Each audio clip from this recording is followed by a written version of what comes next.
আসসালামু আলাইকুম প্রিয় দর্শক, কেমন আছেন সবাই? আশা করি আল্লাহর রহমতে সবাই অনেক ভালো আছেন। আলহামদুলিল্লাহ, আমিও অনেক ভালো আছি। মেজবানি রান্নাঘর থেকে আমি ইতি রান্নার নতুন আরও একটি ভিডিও নিয়ে হাজির হয়েছি আপনাদের মাঝে। আশা করছি প্রতিদিনের মতো আজকের রেসিপিটিও সবার ভালো লাগবে।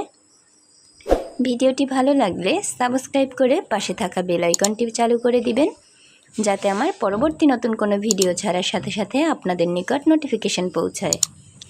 আজকের রেসিপিতে থাকছে আলু আর পুঁই শাক দিয়ে সাগরের বায়লা মাছ রান্না। রান্নাটা খুবই সহজ আর খেতে কিন্তু দারুণ মজা। খুবই অল্প সময়ে এই রান্নাটা করে নেওয়া যায়। ভিডিওটি ভালো লাগলে লাইক, কমেন্ট আর শেয়ার করে দিবেন। চলুন তাহলে মূল রেসিপিতে ফিরে যাওয়া যাক। এখানে আমি প্রথমে নিয়ে নিয়েছি আলু আর পুঁই শাক নিয়ে নিয়েছি। পুঁই শাকটা কিন্তু আমার নিজের গাছ থেকে আমি দুইটা পুঁই শাকের ডাটা কেটে নিয়েছি আর নিয়েছি সাগরের বায়লা মাছ। এবার মাছের মধ্যে দিয়ে দিব লবণ আর হলুদ। মাছটা কিন্তু আমি খুব ভালোভাবে ধুয়ে নিয়েছি। এখন লবণ আর হলুদ খুব সুন্দরভাবে মাখিয়ে নিয়েছি। এবার চুলাতে একটি পাত্র বসিয়ে দিয়েছি। চুলাটা অন করে এবার পাত্রটার পানি শুকিয়ে নিব। তার মধ্যে দিয়ে দিব 3 টেবিল চামচ তেল। তেলটা একটু গরম হয়ে আসলে ওই যে আগে থেকে নুন হলুদ মাখিয়ে রাখা মাছগুলো একে একে দিয়ে দিব। এই পর্যায়ে কিন্তু চুলার আঁচ হাই হিটে আছে। মাছগুলো একে একে সব দেওয়া হয়ে গেছে। এবার জাল করে নিব 2 থেকে 3 মিনিটের মতো। 2 থেকে 3 মিনিট জাল করলেই কিন্তু মাছটা এক পাশ ভাজা হয়ে যাবে। এই পর্যায়ে কিন্তু আমার মাছের এক পাশ ভাজা হয়ে গেছে। এবার আমি খুন্তির সাহায্যে উল্টে দিচ্ছি। একে একে কিন্তু আমার সব মাছগুলো উল্টানো হয়ে গেছে। এবার আমি আরও এক পাশ ভাজার জন্য আবারও 3 মিনিট অপেক্ষা করব। এবার আমার মাছগুলোর 2 পাশ একইভাবে ভাজা হয়ে গেছে। এবার একটি পাত্রে তুলে নিয়েছি এই যে মাছটা ভাজার পরে। এবার ওই অবশিষ্ট তেলের মধ্যে দিয়ে দিব মিডিয়াম সাইজের 4টা পেঁয়াজ কুচি।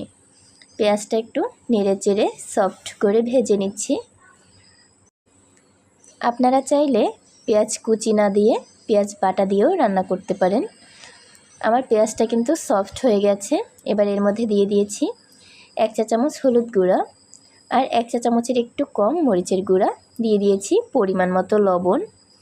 এবার দিয়ে দিব মশলাটা কষানোর জন্য একটু পানি। এবার খুব ভালোভাবে নেড়েচেড়ে মশলাটা কষিয়ে নিব। এবার এর মধ্যে দিয়ে দিব 1 চা চামচ আদা বাটা। এবার আদা বাটাটা আমি নেড়েচেড়ে মিশিয়ে দিচ্ছি। এই পর্যায়ে কিন্তু মশলাটা খুব ভালোভাবে কষানো হয়ে এসেছে, মানে মশলার উপরে তেল উঠে এসেছে। মিডিয়াম আঁচে জাল করে আমি মশলাটা 4 মিনিটের মতো কষিয়ে নিয়েছি। এই পর্যায়ে কিন্তু লক্ষ্য করলে দেখতে পারবেন মশলার উপরে তেল উঠে এসেছে। তাহলে বুঝে নিতে হবে মশলাটা কষানো কমপ্লিট।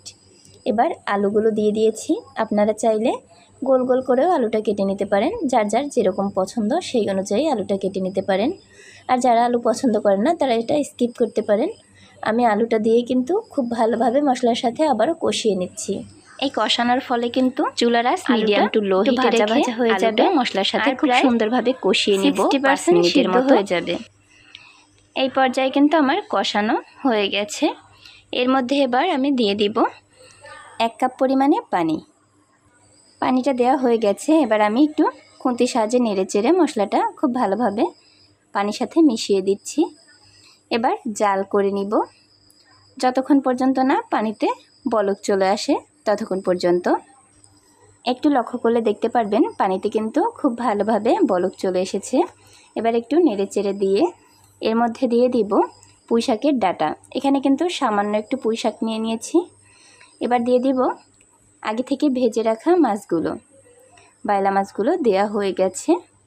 এবার আবারও একটু খুন্তির সাহায্যে নেড়েচেড়ে দিচ্ছি। সবগুলো একসাথে দেওয়া হয়ে গেলে এবার জাল করে নিব 5 মিনিটের মতো। ফিরে আসছি 5 মিনিট পরে। 5 মিনিট পরে এবার দিয়ে দিব পুঁই শাক। এখানে আমার নিজের গাছের 2টা পুঁই শাকের ডগা নিয়ে নিয়েছিলাম। সেই পুঁই শাকটা কিন্তু দিয়ে দিয়েছি। এবার একটু নেড়ে চেড়ে দিচ্ছি। আলু আর পুঁই শাক দিয়ে এই বাইলা মাছের রান্নাটা কিন্তু খেতে খুবই মজা হয়, আর রান্না করা খুবই সহজ। খুবই অল্প মশলায় এত সুন্দর একটি রান্না করা যায়, অনেকে কিন্তু এটা কল্পনাও করতে পারবে না। আমার রেসিপিটি ফলো করে একবার হলেও বাসাতে তৈরি করে ফেলুন আলু আর পুঁই শাক দিয়ে বাইলা মাছের এই রেসিপিটি।